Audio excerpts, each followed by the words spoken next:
She risked everything on a $3 million bet, and something terrible happened. Then her husband found out. Hours later, he was dead. What happened in between was darker than anyone imagined.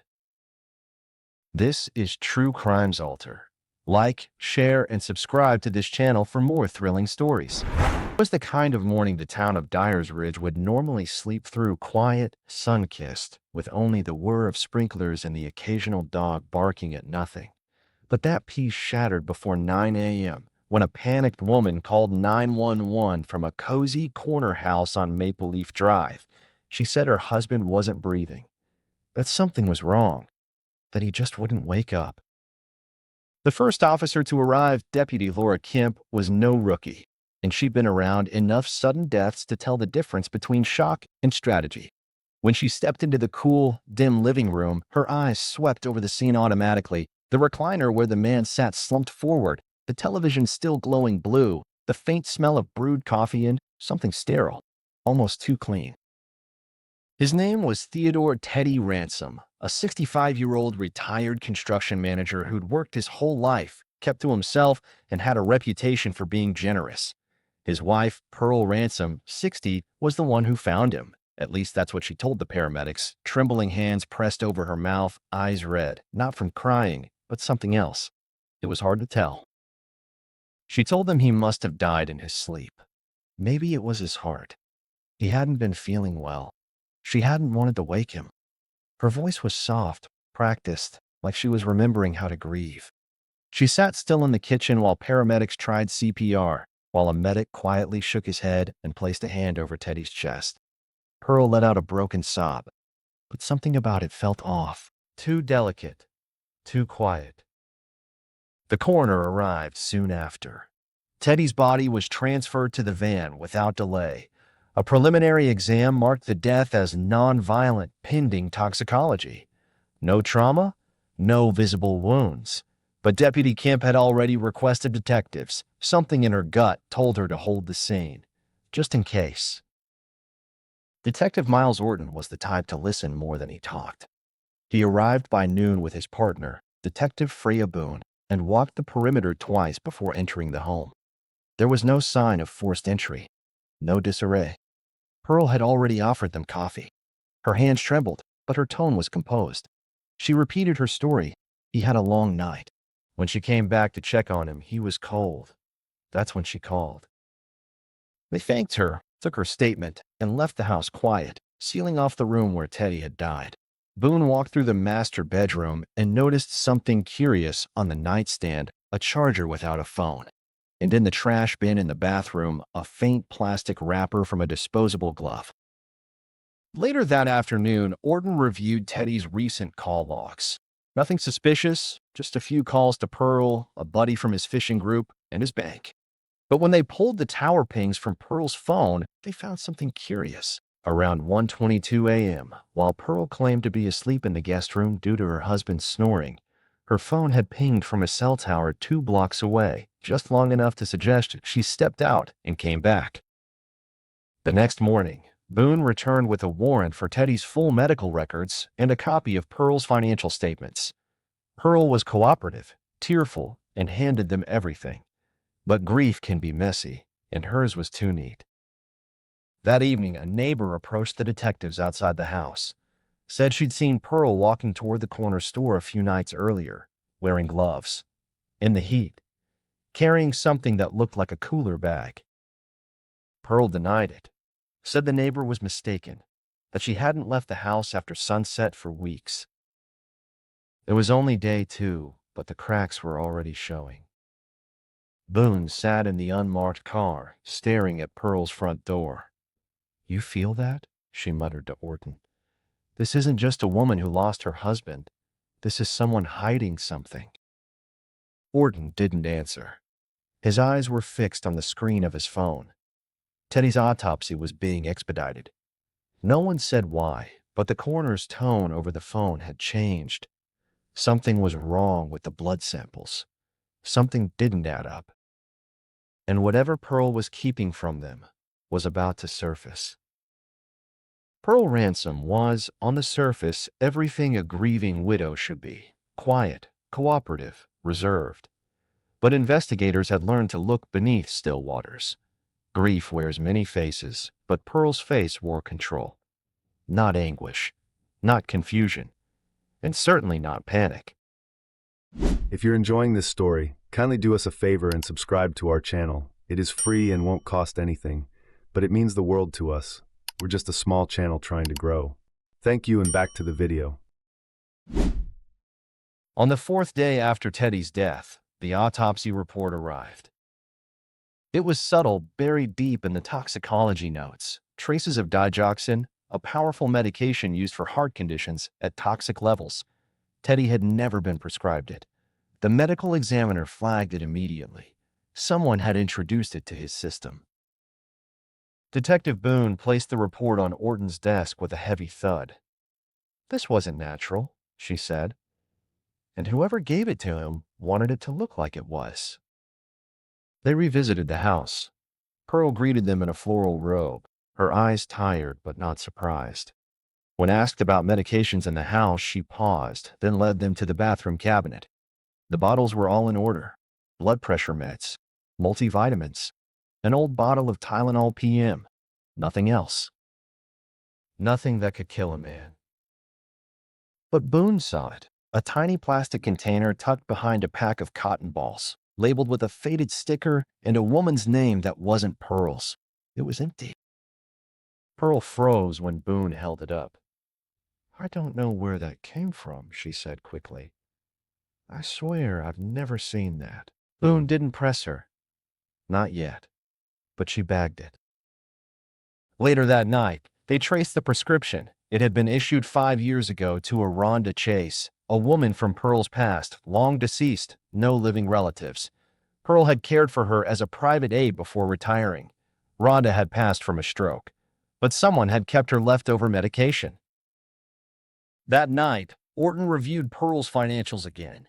That's when he saw it. A $50,000 cash withdrawal made 10 weeks prior, large enough to raise suspicion, traced to a cashier's check. The check had been cashed under a different name, Mr. D. Quinn.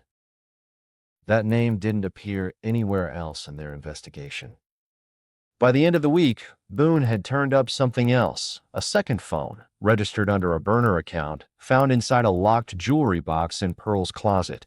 The number had been active until the day before Teddy's death, and the call history painted a new story entirely. Dozens of calls, texts, some deleted, others still visible, all to one number. "Can't wait to hold you again. When are you free? We're almost there, baby. I can feel it." The messages weren't addressed to a friend. They were intimate, urgent, romantic, and they were all from Pearl. Boone didn't say anything when she handed Orton the transcript. She didn't have to. Pearl Ransom wasn't just a grieving wife. She was someone with a secret life. They subpoenaed the recipient number. Within hours, they had a name: Damon Quinn. No priors, mid-30s, worked odd jobs, bartending, online poker tournaments, real estate consulting. Not local. He'd moved to a nearby city just last year. And 10 weeks ago, right before Pearl's cash withdrawal, he had purchased a used Mustang outright. No loan, no questions. They had enough to bring Pearl in for questioning, but they didn't. Not yet. Instead, Boone asked a different question. How had Pearl met Damon? That answer didn't come from a subpoena. It came from a flashback unearthed through surveillance footage, credit card receipts, and a little intuition.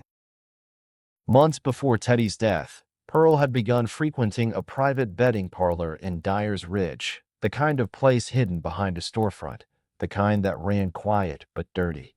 She'd started small, low-stakes poker, friendly bets. Then it escalated.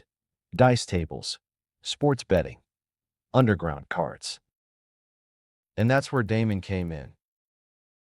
A younger man, handsome, persuasive, the kind of charm that doesn't come with a warning label.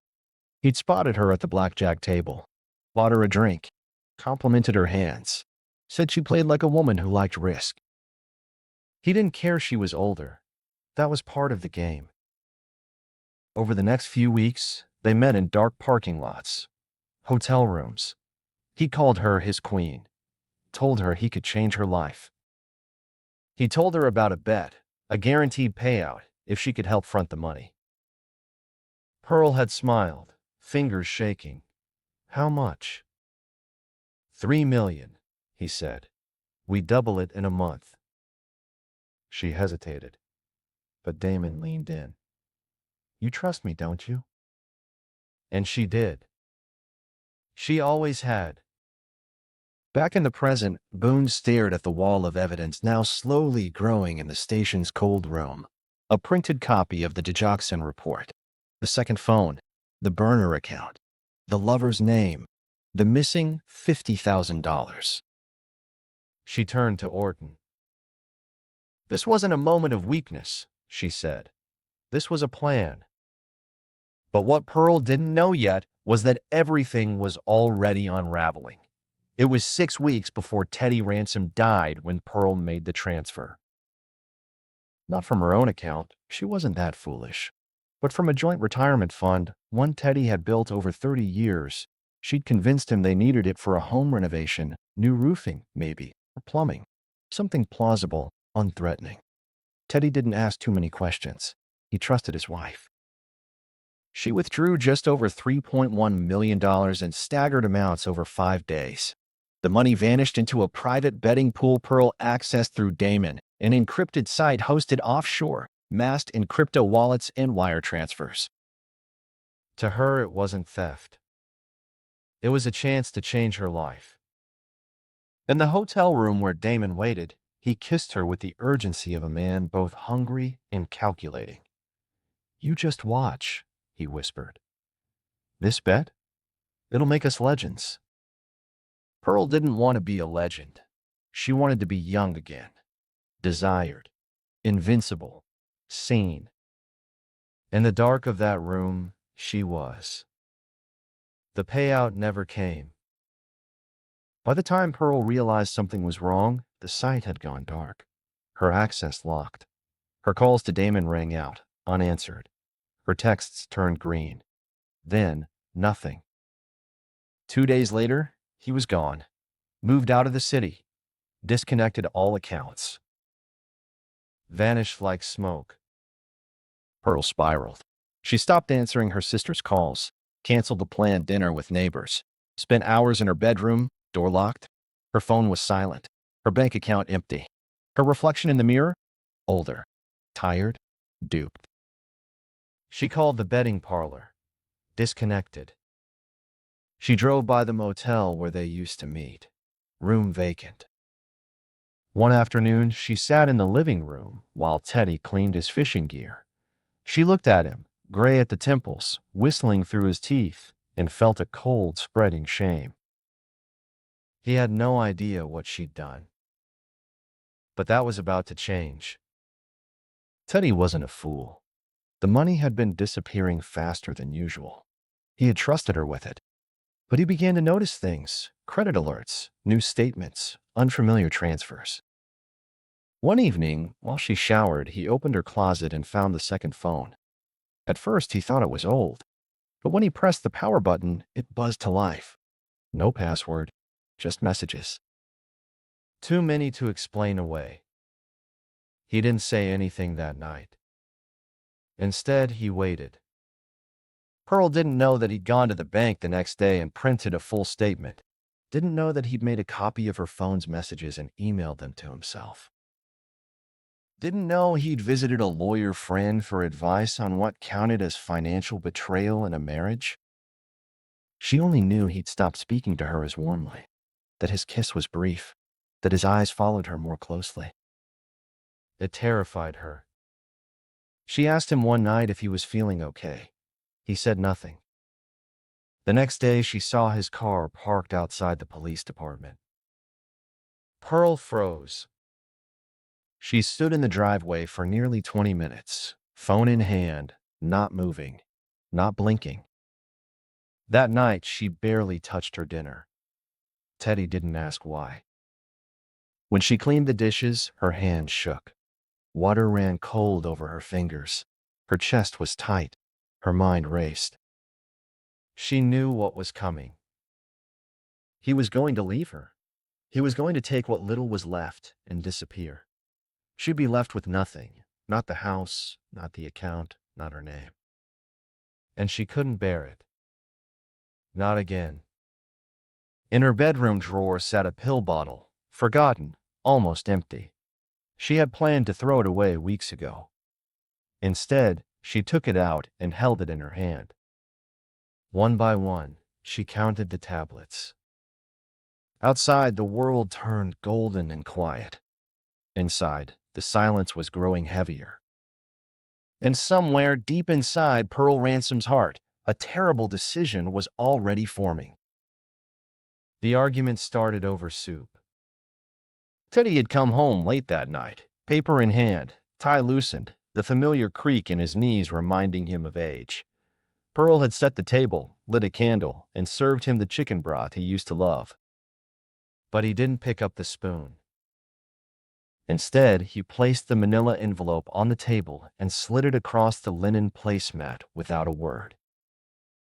Pearl stared at it, unmoving. Inside were copies of the bank statements, phone records, withdrawal logs, screenshots of text messages. He didn't raise his voice. Teddy was never one to shout. His betrayal sounded like stillness, like a door closing slowly. "Just tell me what this is," he asked, his voice gravel and restraint. Pearl couldn't answer, not fully. She tried to spin it. "I was going to pay it back." He blinked, quietly stunned by her honesty. $3 million, Pearl? She stared down at the table. "He told me it was a guarantee." "You gave a stranger everything we saved, and then you lied to me about it?" "I didn't know he'd disappear." Teddy's face cracked, not with rage, but with grief. With the realization that the woman he'd trusted, built a life with, grown old beside, had gambled it all away for a fantasy, for a man who was half her age and twice as cruel. "I loved you," he whispered. Pearl felt something twist in her chest, but it wasn't remorse. It was fear. Because she could see it in his eyes. He wasn't going to forgive her. He was going to leave. She asked him if he'd already told the police. He didn't answer. That was answer enough. They didn't sleep in the same room that night. Pearl lay awake, staring at the ceiling fan spinning slow circles above her. Every shadow on the wall felt like a verdict. Every second stretched longer than it should. At 3:12 a.m., she got out of bed. In the dim hallway, she moved without sound. Into the bathroom. Past the sink. To the cabinet behind the mirror. She took out the bottle she hadn't touched in weeks. The one labeled Rhonda Chase. The pills were crushed easily, between the back of a spoon and the edge of a porcelain saucer. The powder was almost white. Almost scentless. In the kitchen, the leftover soup sat covered in the fridge.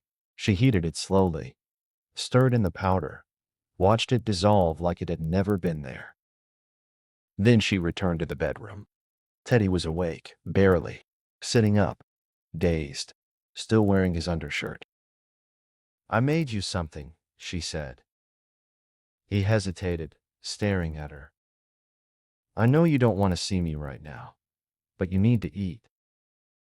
He took the bowl, slowly. It was the same way he had always trusted her, with quiet compliance. The same way he had trusted her with his heart, his life, his future. He drank half before setting it down. Minutes later, he began to feel dizzy. Pearl held his hand as he tried to sit up. "It's okay," she whispered. "Just rest." He looked at her then, not with suspicion, not with blame. With heartbreak. "Why?" he asked softly. Pearl said nothing. By morning, he was gone. She staged the room quickly. wiped the spoon, cleared the bowl, tidied the kitchen. Then she sat on the floor beside him, counted to 30, and picked up the phone. Her voice on the 911 call was calm, trembling, practiced. "My husband's not breathing." The paramedics arrived within minutes. No signs of trauma, no struggle, just a quiet death in a quiet room. By then, the digoxin had already done its work. She thought it was over, but the truth had a longer memory than she did. The forensic report arrived 9 days after Teddy Ransom was buried. The official cause of death: acute digoxin toxicity. Detectives Orton and Boone had expected it, but seeing it in writing still felt like a punch to the gut, especially knowing it came from the hands of someone Teddy trusted most. The pill fragments, the crushed residue in the kitchen sink trap, and the absence of any legitimate prescription for digoxin in the house, it all aligned. The autopsy didn't just suggest murder, it confirmed it. A quiet, cold, medically calculated murder. They brought Pearl in under the pretense of closing paperwork. She arrived wearing a navy sweater, modest earrings, and her wedding band still on her finger. She sat across from Orton, folded her hands, and waited. She never saw the handcuffs coming. When they read her the charges, first-degree murder with aggravating financial betrayal, her eyes didn't widen. Her shoulders didn't shake. She simply blinked, slow and tired, and nodded, as if she'd been waiting for this moment all along. The trial took months. Pearl pleaded not guilty at first. Her defense attorney, a sharp local name named Clayton Reed, pushed for involuntary manslaughter, arguing emotional trauma, financial manipulation by a much younger man, and diminished capacity. But the prosecution had more than evidence. They had motive, method, and malice. They had the second phone, the deleted messages, the $3.1 million paper trail, the affair, the betting records, and the autopsy. But the final blow came from Damon Quinn himself. He had fled to Miami, started a new life with a girl barely old enough to rent a car. Photos of them surfaced online: luxury cars, casinos, beachfront apartments. He was living large on money he didn't earn. When authorities tracked him down and threatened him with fraud and conspiracy charges, he gave up Pearl in a heartbeat. "She knew the risks," he said. "She begged me to make her feel young again. That was our deal." The courtroom gasped. Pearl never looked up. She was found guilty of second-degree murder and financial exploitation of a vulnerable adult, the latter being Teddy himself. The judge, weighing her age and mental state, sentenced her to 25 years in prison with eligibility for parole after 18. She's now inmate number 71163 at a medium-security women's facility upstate. Her cell is small, her days are quiet, and the only name that crosses her lips is Teddy's. No visitors, no calls. Just time. Time to remember what she gambled and what she lost. She chased a fantasy, risked everything for a man who vanished.